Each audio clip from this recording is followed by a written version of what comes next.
I request everyone to come inside because we're going to begin right away.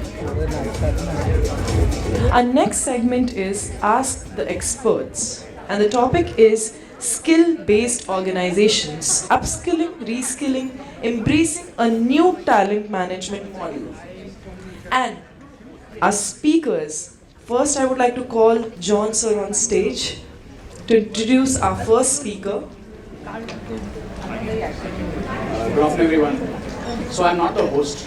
So I snatched this away from her because I thought I should introduce our dear friend Sushma on the panel. Sushma, why don't you come out? And we should also wait for other folks to come in.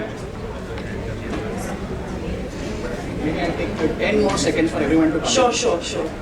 I request everyone to please come inside and settle down as soon as possible.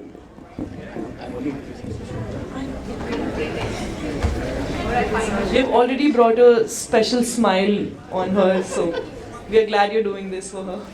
No, you're very welcome. So, anyone else coming? Okay, I'm going to start. Like I told you, I snatched this from her. So I'm going to tell you three things. One, what is mentioned over here. Two, what's not mentioned here. And three, something very, very interesting. What's mentioned here? So Sushma is the Chief Learning Officer and Senior Vice President at Motilal Oswal Financial Services Limited, also known as MOFSL. Before that, she got a chance to lead capability building at Cipla. Was also with Jio and Aditya Birla Group. Now, that is what is mentioned over here. I'll tell you something what is not mentioned here. For the last 2 decades I've been working in this space, I have not seen anybody as hardworking, as dedicated, as committed as Sushma. While she's doesn't speak much and doesn't market herself enough, she's very well known in the international fraternity among the B schools globally. There were programs that she launched at Cipla or at MOFSL. Even if she left and moved on, those programs are institutionalized and it keeps going. Sushma, this is great that I'm getting a chance to introduce you. And the last interesting thing which I want to mention is that Sushma is an alumnus of this college. So this is welcome home for you, Sushma. Yeah. Please give a round of applause. And folks, Sushma, please push her to ask her some tough questions and she will give you some good answers. She will not come by that all by herself. Thank you. Thank you so much. A big round of applause for both of them. The next speaker on the list is Manish Jain. I would request sir to come ahead on stage. He's the Global Head Training and Knowledge Management at Acuity Knowledge Partners with 18 years of experience in stakeholders, team and client management and helping organizations run effectively and more efficiently. He is proficient in creating employee development and retention strategies. A big round of applause for him, please.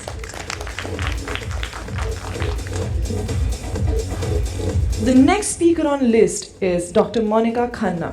She's a professor of marketing and former director of KG Somaiya Institute of Management, Mumbai, and Dean Faculty of Management Studies at Somaiya Vidya Vihar University, Mumbai. She has 31 years of experience in engineering and industrial automation with Siemens Limited, Mumbai. So a big round of applause for her for making it last minute for us. The next on the list is Sachin Gaur. As the Global Head of L&D Leadership Development and OD. So moving ahead, our moderator Jagruti Mehta. Jagruti Mehta, a big round of applause for her. I request her to come ahead. Jagruti Mehta is serving as the Head of Human Resources at Sridevi Tool Engineering Private Limited. Jagruti is entrusted with the formation and execution of initiative pertaining to employees' well-being and engagement, contributing to the cultivation and productivity of the work culture. A big round of applause for the entire panel. And let's proceed. Thank you. Hello. Thank you very much for introducing and arranging on this panel. Thank you. A warm welcome to everyone, and I hope the snack break was much needed. We are running actually a little back onto the schedule, but we'll surely keep that this panel discussion is as engaging and as a takeaway a lot many things, since I have a very interesting topic that we all as in HR have a day-to-day, kind of a budgetary, upskilling, talent management, a lot many of those areas where we are multiple times being as a bottleneck by our management. So let's share some insights, and on a panel, Sushma, I am very glad, Mr. John, thank you for the lovely introduction. So Sushma is here with me, Monica ma'am is there, and Mr. Manish. So it's a very, in a way that we have panel people from various industry. I myself have been from 2 decades, but the industry experience I am being is from an advertising industry to a manufacturing industry now. So that's something where there are different industry roles onto upskilling where we'll be looking at. The first question that I would like to put across to Sushma is whether upskilling and reskilling helps the company, and also to what extent we all feel that it's a threat, because the more you upskill your employee, it's also the benefit of your competitors. And one, how can well set a boundary to the skill sets of the particular employee? Thank you so much. Firstly, I was about to get melted on the stage with all of the good things that John had mentioned. But coming back to the question that you had asked, it's a valid question. A lot of people have that question, why do we have to put so much of effort into upskilling and reskilling? There was a World Economic Forum report, if I remember, 2020 or 2022, I'm not really sure about that, which said that every 2 years, 5% of the skills have to be changed or else you become redundant. For example, a few years back, Six Sigma was the thing. If you remember a few years back, 15 years back, Six Sigma was everything. Then came project management and so on and so forth. So those skills are important. Those certifications are also important. But the fact remains that there are some new things that are coming up into the market. Chat GPT, AI, these concepts, they were not in existence a few years back. I'm pretty sure right now, most of you or most of your team members, even when we are creating JDs right now, it is coming through the Chat GPT. We are not, literally sitting and doing it, right? So all of those skills are coming up, right? So if it is applicable to HR, it is applicable to our businesses as well. And the other question to think is, if we don't upskill and reskill, what will happen to our people? They will stay with the organization. If ours is an organization who does not believe in, letting people go, they will stay in the organization. But what would be the input that they'll be coming up with, right? What would be the new innovation that they might come up with? Probably zilch. If I don't give them outside in perspective, for example, some people who stay with the organization for 10 years and who have not upskilled themselves, who have not acquired a new skill, any kind of skill for that matter, let it be Power BI, let it be Power Query, whatever the skill it is there. If it has not been acquired by that person, that means that person is becoming redundant as the day goes. And we say that, all right, the person has been in the organization for 10 years, let's give them the heritage, advantage and all of that. But the fact remains that they're unemployable, because of which probably they have stayed back. So how do I make sure that I upskill and keep them relevant? Even if they leave the organization, that is okay. We have other ways to engage our employees. But if we have redundant, skilled employees in the organization, that will create more havoc in the organization. Thank you, Sushma. Mr. Manish, would you like to add something? Sure. Thanks, Jagruti. Very good afternoon to everyone.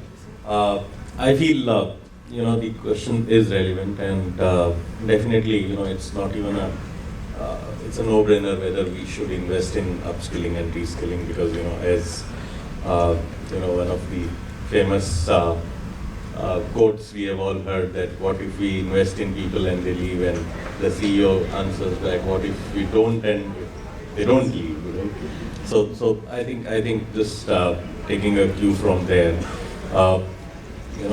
John was talking about the career 4.0, where the skill will be the career, right?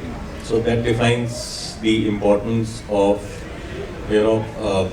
unlearning and relearning all the time, right? And may it be the domain or technical skills, or may it be the, the softer skills of managing self or managing clients or managing teams, any of those things. So I think each of these areas are important. And I mean, to your point, whether it is a threat because you might be actually a ground for your competition. I mean, I come from a financial research and analytics industry, and I mean, I say fortunately in our industry we are considered as the learning ground, right? So we train, and our competitors find that, okay, you have been in this company, Acuity Knowledge Partners, for a couple of years. If a fresh grad has been there for 2-3 years, he or she is a good pick. So, but we take it as a pride, because I think that is a differentiator. To the extent that, I would, and I mean, I say that with a lot of pride and confidence, that when we pitch to our clients, and our clients are these investment banks and private wealth managers, private equities, hedge funds across the globe, when we pitch our services to them, one of our key differentiators is our L&D initiatives. So we tell them that, okay, how we are different from the rest of the industry. So I feel it's a great thing to kind of invest, and definitely not a threat at all. Yeah. So it also helps in a case with this, that employer branding also helps, because if a person has on their profile, the company name itself is a first step for the job equated. So I mean, yeah, very right. I mean, it's a USP from the client side, and it's a USP from the B schools or the CAs, CFAs, all the finance grads that we hire. That we become a employer of choice, and we think, fortunately for us, wherever we want to go for these fresh grad hiring, and people are looking for, the kind of roles that we have to offer. So I think definitely it's not a threat at all. Yeah. Okay. So I would just like to have your audience point of view. How many of people have faced this when it comes to the business leaders or who are the stakeholders in the company, when you go across saying with a training module for their particular department, what kind of reaction do you get? Is a willingness or there is a resistance? Just a quick heads up. I'm sure we all HR people have a different training modules we make for different departments, and then we have to touch base with the business leaders to run through it. So what has been your experience, whether it is receptive or there is resistance? Yes. Resistance, basically, people don't want to accept the fact that there is a gap in there. Especially from the line managers. They say that they don't have time, people have to go on the floor, sales calls पे जाना है, why do you want? कितने बजे आएंगे? अरे Saturday को नहीं आ सकते. So there's a lot of resistance basically from people to learn, and how to overcome that is a very big challenge, especially when you are in a service industry where the main focus is on the customers. It's a customer first industry basically. So that is the main challenge, where how do we ensure that the line leaders also become aware of the fact that yes, there is a gap that is existing and training is required. Thank you very much. Yes. Can we have the mic please? Hi, my name is Alka, I'm from Flipkart. Two approaches. First, if it is for process training, you need not sell it because the business comes to you. Because they know what is in it for them, right? They need people, train people, so they are very much interested. The other thing is on softer skills or skills that are required as a top-up onto what they are supposed to do from process standpoint. Yes, there is a push factor from our side because we have to show that this is required, but it also depends on the pitch. For example, if you pitch it right, if you talk business, even on softer skills, how is it going to help them? Then I think we need not talk so much, and the meeting will be maybe for, let's say, 15 minutes, that's it, either a yes or a no. If it is a no, then what else is required for it to be a yes? Thank you. Very well said. Thank you very much. We come. Just want to add what she said, and I think it's very correct. Learning, upskilling, the entire process is so intertwined with the entire culture of the organization. It all actually depends. It boils down to that what kind of culture you have built and what kind of other enablers are there. For example, 2 people in your organization have a 10% KRA for upskilling. Right? How often does your CEO talks about investment in people and the importance of people? I mean, we are at a stage where we need to multi-skill our people. Yeah. So I think that's very important. And for business, as you said, I remember hearing Narayan Murthy sir in one of the forums. He said, culture eats strategy for breakfast. Yeah, so I think if you can convey that with data points and with how you pitch, as ma'am rightly pointed out, I think your job is done. So I think sometimes, the business needs to be reminded that your strategy can be eaten away. So we don't have to shy away from that. Ms. Monica, you later. Good afternoon, everyone, and thank you for inviting me for the panel.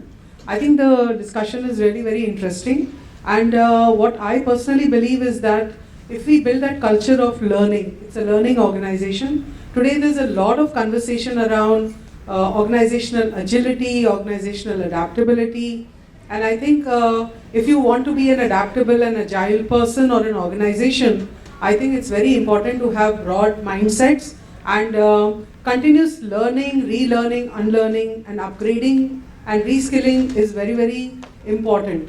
Otherwise, we are all human beings and organizations are living organisms. You tend to get stuck in a group and there is no movement when the environment changes, when the competition changes. I think this culture of upskilling, learning, this should be built into the organization. There should be a lot of self-learning opportunities also. Because it's not always necessary. Today we have technology with us and it's very easy to have self-learning moments. At any time you can learn, but the outcome of that learning, I think that should be formally keyed in somewhere into your PMS. There should be points given that I have learned 2 new techniques or I've upgraded my skill or something of the sort. There has to be a formal recognition of the upskilling and reskilling that the employees are doing or will be undertaking in future. Because ultimately it's very beneficial for the organization. Otherwise you tend to stagnate with old thoughts, old mindsets, and I think today the environment is so dynamic, you need new thoughts, you need fresh thinking. While you're learning, you're not learning in isolation, there's always a group of people or you can discuss, and it's all a hotbed of fresh ideas. So it's very beneficial for the organization to focus on upskilling and reskilling. Dr. Monica, I would just like to add one point over here. It's a beautiful question that you asked, and the challenges that you set, and what Dr. Monica also said. Let me tell you how I implemented things in my organization. So, like what rightly Dr. Monica said, it has to be linked to PMS. If it is not linked to PMS, it will all frizzle down, right? So, in my organization, I have divided learning into three categories. One is functional learning. Functional learning, as rightly the other person was mentioning, that people ask for it. You don't have to go and say that, all right, you don't have to sell the idea per se. Functional training, soft skill training, and behavioral training included, and digital learning. So these three I have divided into score, right? So every business, or every person rather, has to achieve a score of 7. So every employee needs to achieve that score of 7 by the end of the year. Only if you achieve the score of 7 are you eligible for appraisal, paisa, and are you eligible for promotion. unless you achieve the score of 7, you don't get through it. But deciding on how the segregation of 7 has to be done, 4, 2, 1, whatever the segregation might be, it is the call of the business. So hence this structure, and literally there have been people since last 2 years, I've had people who have come back and told me, Sushma, I want to achieve this score, can you give me some functional modules? My HR fraternity, that becomes more difficult for me, because for HR fraternity, functional modules is very complex, and obviously it's a cost and all of those kinds of elements are there. But a lot of people from businesses also come and reach out to us saying that we want to complete our soft skill module, how do I do that? Digital is no worry at all. I have a lot of modules that I've uploaded on Pathshala. I have collaborated with micro learning like Coursera, Udemy, LinkedIn, and all of that. So that's not an issue. But the rest of the two, people come and ask me, "Mujhe chahiye." So that's like a, I don't have to fight over it. So basically, which reminds me, how do you put this thing in place? There is a professor of TIS who was my professor for organizational structure. He had once mentioned, saying that all the issues in the organization are structural in nature. If you actually dwell on that statement a little bit more, you would also realize even the societal issues are structural in nature. If you can put structure in place, everything gets resolved. So in my case, I have put this structure, and there is no push mechanism anymore. There is pull mechanism. People are coming and asking me, soft skills module, functional learning, digital learning. So I don't have to, so I have conquered that battle that you probably are fighting it out. Thanks, Sushma. Thank you very much. Coming on to an extension of this question is, we all say upskilling, reskilling, and yes, there are companies who have identified, who have also supported the HR, and multiple budgets have been sanctioned. Comes where the problem is certain industries, like I work for a manufacturing industry which is a proprietorship, generation wise, being handed over.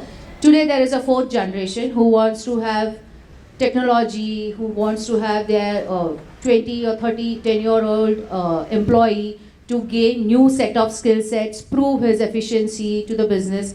So here comes where, as an HR person, you have to convince not only for the investment of those HR technology tools that you want, you also have to convince that veteran employee who has already proved his loyalty and the functionality wise how relevant he is to the business.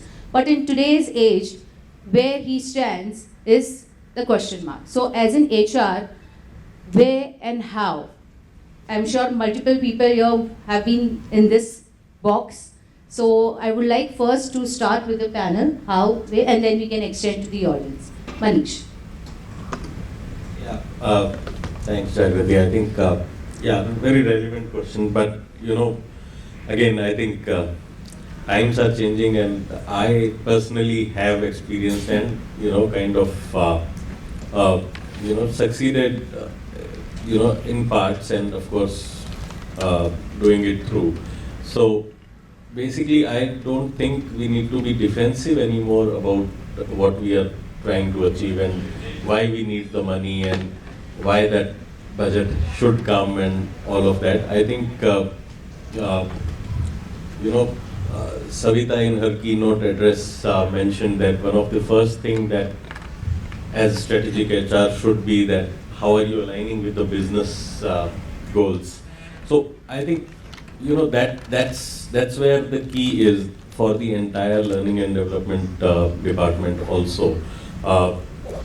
So for example, when I go to my CEO and talk about the next year's budget, I actually gather all of the data and what I want to do and what will be the additional spend, and I actually present it as what will be the opportunity loss for the company if we don't do this.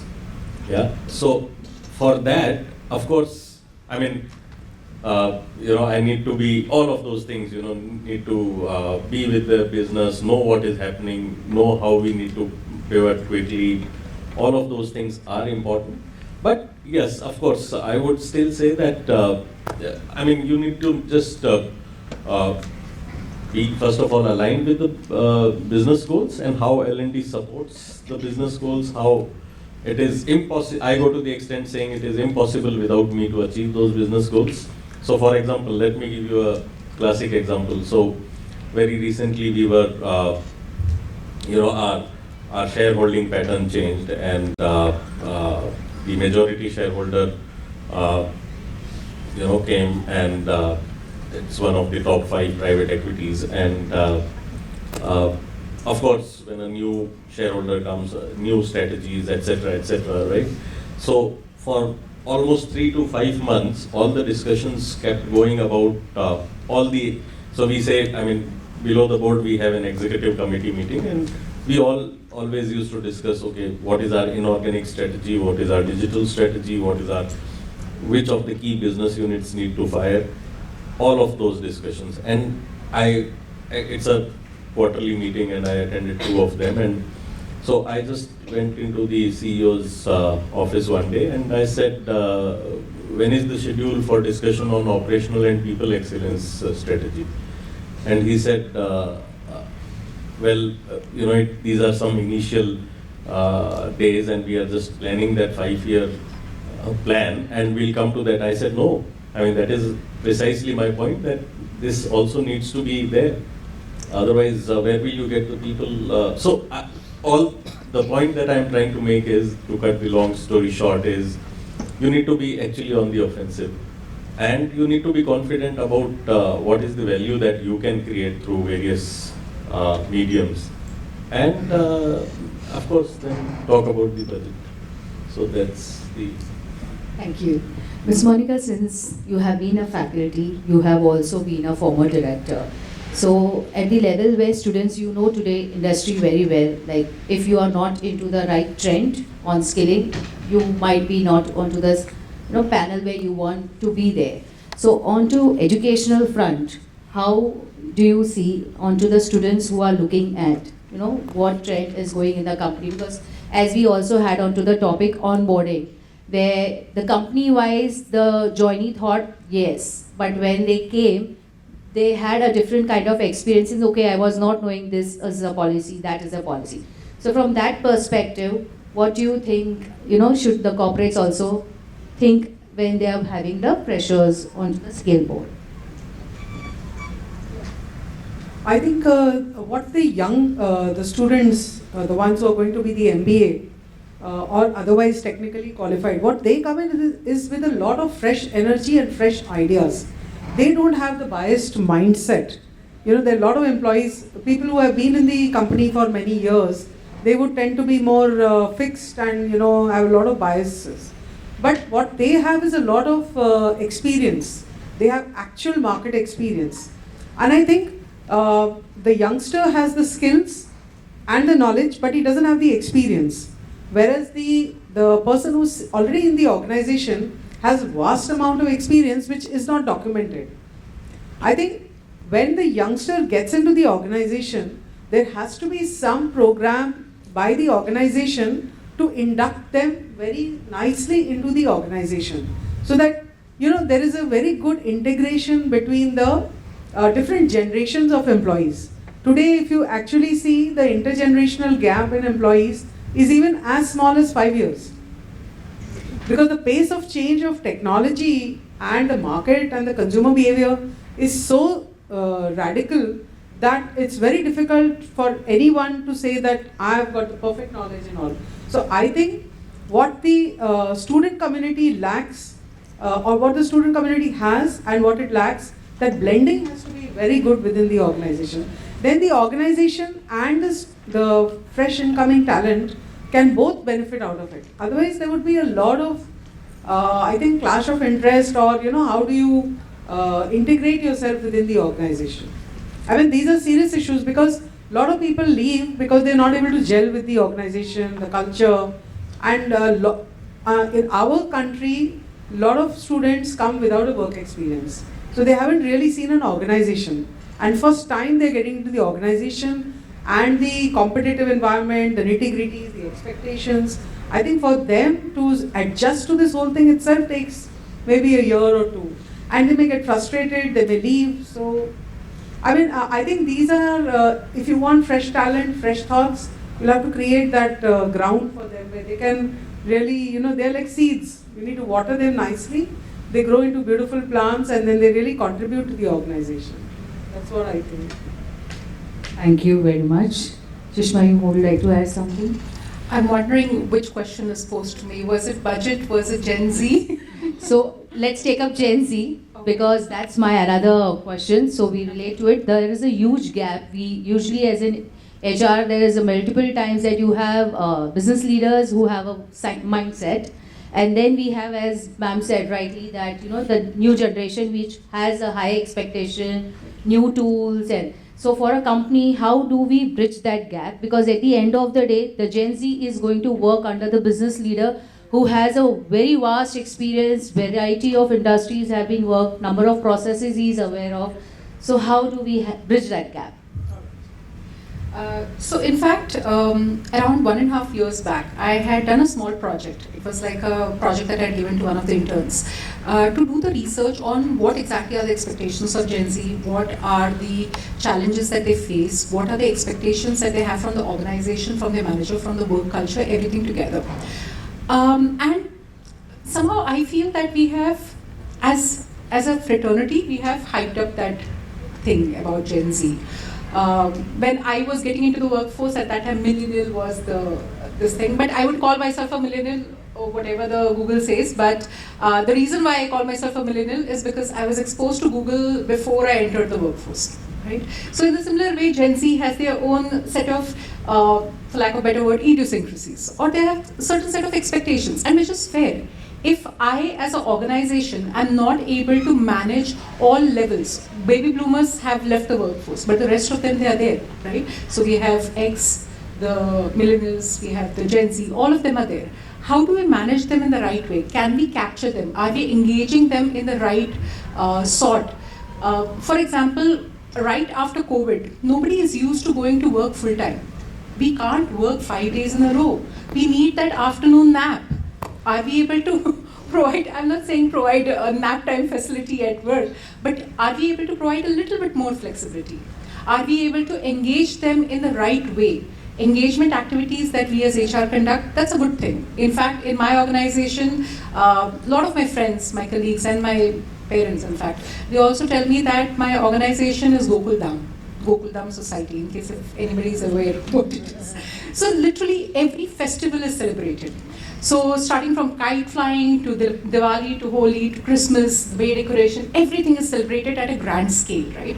But is that the only way to engage millennials or the other generation for that matter? Probably not. Are we able to do the right set of career pathing for them?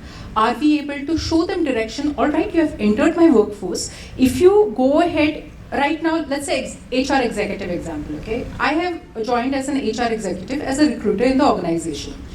In the next 2 years, if I have to become the HR manager in recruitment, this is the skill that is needed, and you have to do these things to map up to that particular skill. If I want to become, let's say, a generalist HR BP, or learning, or for that matter, business. If I have to go into business, these are the skills that I have to achieve, these are the projects that I have to do, only then you'll be able to reach there. Am I able to provide that kind of career mapping to them? I have evaluated tools on that as well. We don't have any ready-made tool available. But in case if you, in-house, if you can develop something like that, nothing's better than that.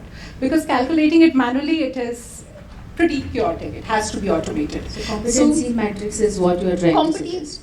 Competency matrix is one part of it. This is career pathing through and through. Yes. So in fact, there is one organization in BFSI who has termed it. They are doing a similar kind of project. They are calling it Career Kundali. So which is very fascinating. So in short, I know, I should not be comparing astrology with this, but I know that in the next 5 years, if I do all of these things right, I'll be able to reach that kind of position. So that kind of thing, if you are able to provide it to not only Gen Z, but also to millennials, also to the other workforce, I think they're pretty sorted. Right? From audience, I would like to keep this question open up. If anyone would like to share their, yes, please. Thank you. So my name is Nikhil and I'm currently pursuing my MBA from Somaiya. Very interesting sort of a question. When I listen to this, right, I recently interned at one of a banking institution And I was very surprised when I asked my friends, when we came back to campus as to how was their experience. One thing was pretty common. When I went there, the sort of involvement, that really matters. We as Gen Z, if I were to call it, okay, we want to see that there's an involvement. After doing an MBA, probably we have a lot of expectation that probably we might get to do this work, we might get to interact with a lot of people, and that's the sort of expectation probably sometimes it just brews in our mindset. After having seen so many things, after 12, 15 years of education, we want to be on the ground like it, with a lot of steep learning curve that we have and a lot of enthusiasm to, showcase out there. So what really I think, probably we can't involve them directly, but involvement as in terms of probably taking those newer employees to probably more meetings, making them part of the bigger, wider conferences, projects. Probably they might not be able to contribute initially as soon as they come in, but at least the mindset that they will adapt to, and when they listen to the more senior executives, their mindset, their strategic thinking, how they build and develop the other ideas, I think that's what would really help them and sort of, engage them into it, get them into that ecosystem of,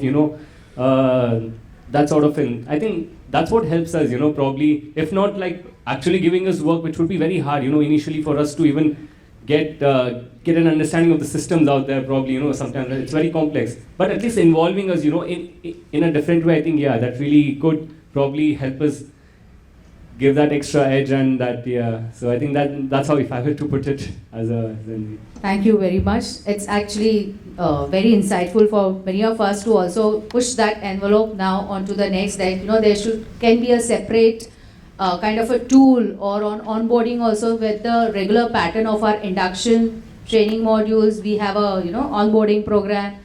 So this is also like, yeah, it happens into multiple like genres where interns are not being exposed or they are not put into the meetings, because what goes into the meeting room sometimes is not to be experienced, we say. So yeah, thank you very much.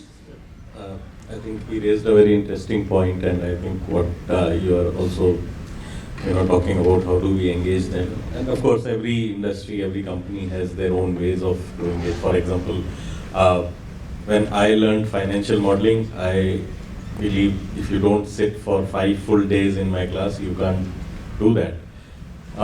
Over the years, I was the person who actually cut it short into 2-hour modules, and you can do it over a month, kind of a thing. Yeah, just to take care of the attention span, right? So that is fine, but one of the programs that we run within our company is, and it's interesting because it came out, the suggestion came from a Gen Z only. And we run this program saying what managers should stop doing. So we always talk about what leaders should do, what managers should do, what first-time managers should do. So we created a program called What Managers Should Stop Doing. So one of the things that managers should, and managers have a very intuitive way of, you start asking me a question, I know what you are asking. I've been there, done that. I know where you are going to. Before listening to you, before giving you an opportunity to finish your question, right?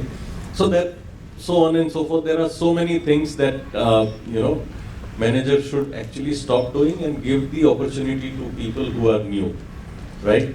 So the entire program is built around that, and it's a part of the overall leadership program, that what you should stop doing. I just wanted to add one more thing over here.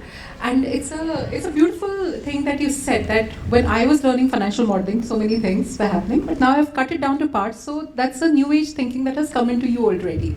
Continuing on the point that he had made, in our organization we have something called Young Talent Program, just like the young MBAs that we get into the organization. So every year we have a set of MBAs.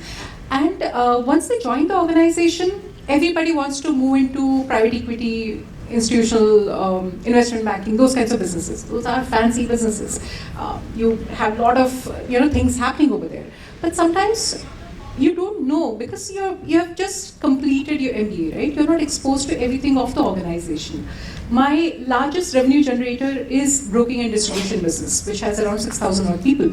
So when you join the organization, what we do is that we tell our newly, freshly recruited interns who are going to be who are going to become employees in the span of a few months, that once you join the organization, you will be moved into different businesses. We have 6 different businesses, so every business you're supposed to experience it, so you become a full-fledged financial services professional, because mine is a group level company. We have the liberty to do that.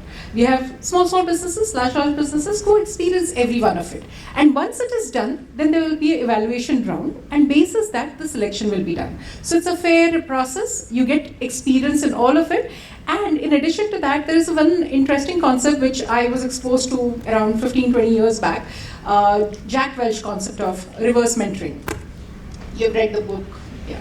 So this reverse mentoring, although it is such an old concept, 1980s I believe that book was published, and even now it holds so true. Even now when we do reverse mentoring, there is so much of exposure that people get.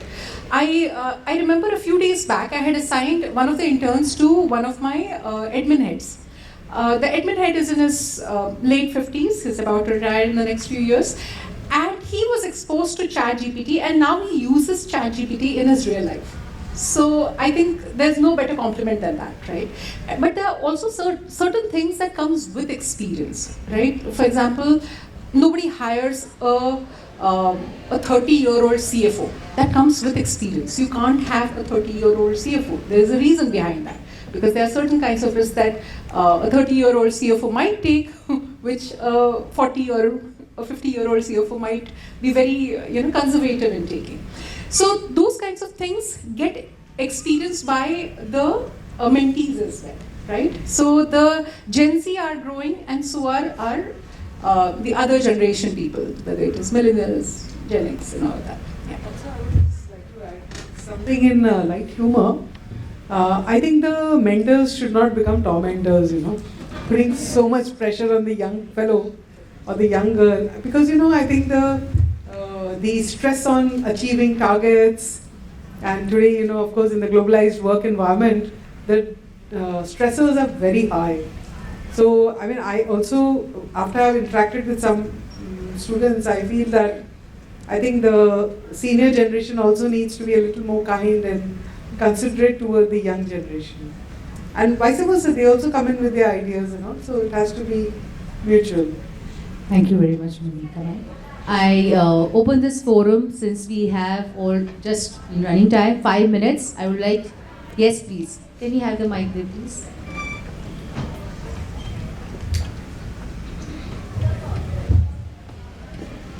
So thank you, really nice inputs on the upskilling learning front. This question is actually on the second part of the topic, which was embracing a new talent management model.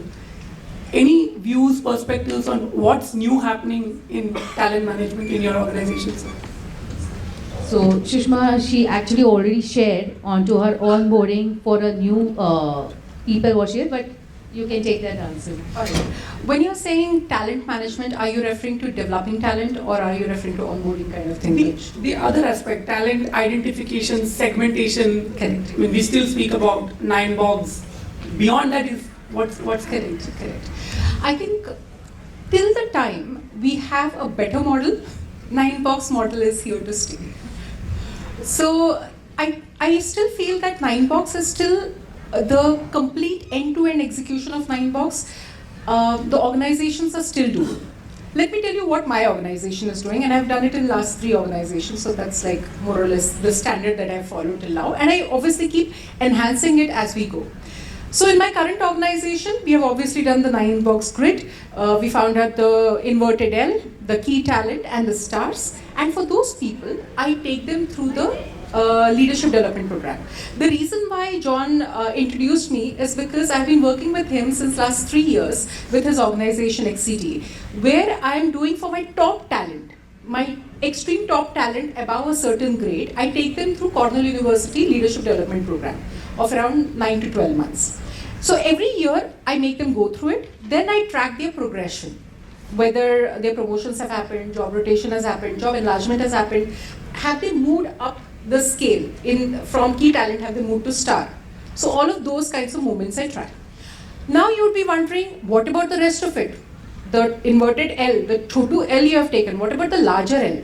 Can I capture the larger L? Yes, I can capture them, but I only have so much of bandwidth, right? My team is also very lean because it's leadership development. Leadership development, I can't assign the entire workforce. I have only 7 people who only do leadership development. So what do I do in that case?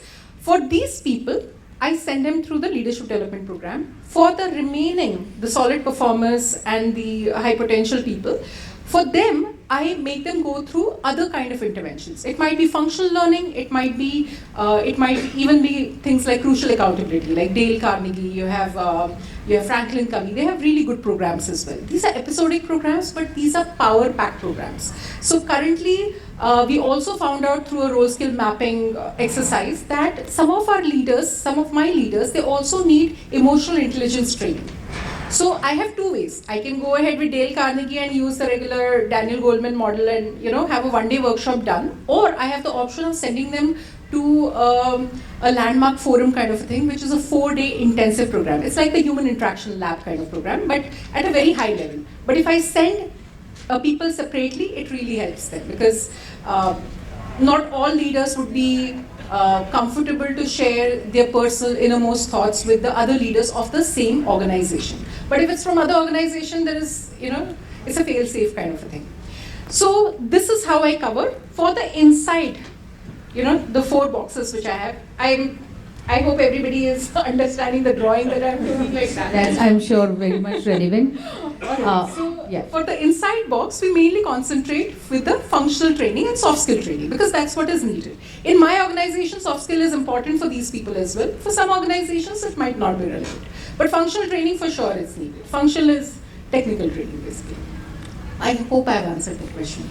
Yeah, thanks. Just to, for your benefit and, of course, some things, are timeless and there's nothing wrong with the 9 box, and I think Sushma very beautifully has explained what organizations are doing and can do. Beyond that, on that talent management, I have a few, a slightly, a longer take on that. So what is it for the organizations also? So 9 box, you can have everything for the the stars and the potential and the development plans and everything for everyone, even for the question marks, right? But from an organization point of view, what is the organization gaining out of it, right? So in our organization, we have got a couple of other things also done in that entire talent management model, and which is like one, multi-skilling. So we haven't stopped at just the reskilling and upskilling and reskilling, and we have gone ahead and said multi-skilling, right? We have 5 minutes. Okay, 2 minutes.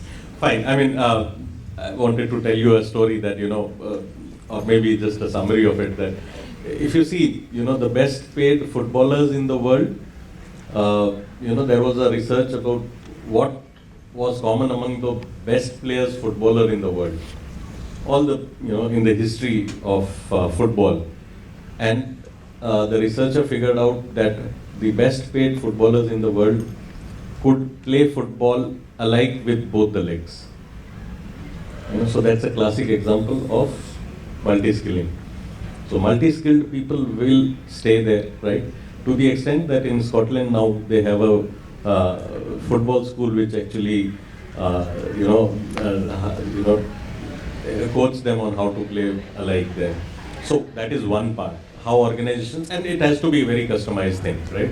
The second part is, gone are the days that we are talking about designations and, now it is the era of skill-based titles, functional designations. That is what works, right? That is what is important. It doesn't matter, I'm a senior director or Sushma is a senior VP or who. It doesn't matter, right? At the functional level, what are the skills I bring to the table and what are the skills that we need to actually. So that is something that, and we in our organization, since it is a knowledge process outsourcing kind of an industry, we have those functional skills and the team skills, and we actually give a functional title along with the HR title. That's the second part. And the third and the difficult part where the business has to align and where the business actually gains from the overall talent management is also that at the end of the tunnel, talent management should lead to the overall pyramid management as well as the profitability management also. As I said, I am very concerned about what is in it for the business ultimately, what is the ROI for the shareholder, right? So if you see that, now a very integral part of that talent management is that, okay, at one level, whenever a person goes out, we don't let the business hire at the same level. We say the internal one level down, minus one level person will come up, and the backfilling has to be done at the bottom level. So that is how we try to kind of manage the pyramid as well as the profitability, right? So these are just quick takes on the talent management. Thank you very much. Thank you everyone, and I hope we have been a lot more takeaway notes for you guys. Thank you very much. Thank you, ma'am. Thanks for giving the extra time for us. Thank you for making us understand how important it is to upskill, reskill, and multi-skill. So a big round of applause for all of them. And I would request Kavita Pandey to come on stage and felicitate our lovely speakers and moderator.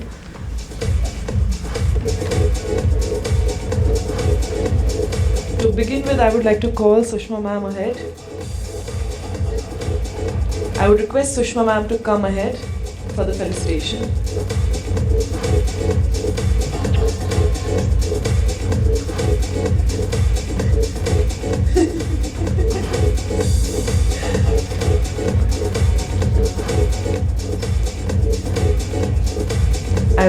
Next I would request Manish sir to step ahead to accept the felicitation.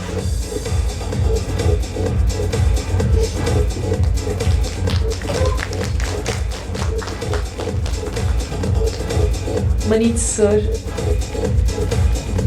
A big round of applause for Manish sir.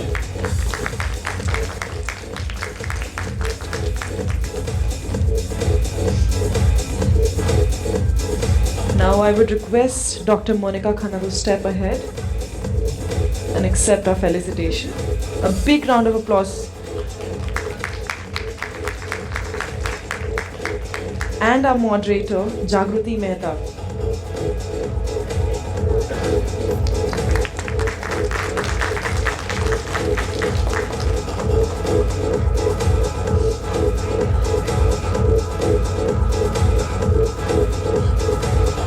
A big round of applause for Jagruti Mehta ma'am.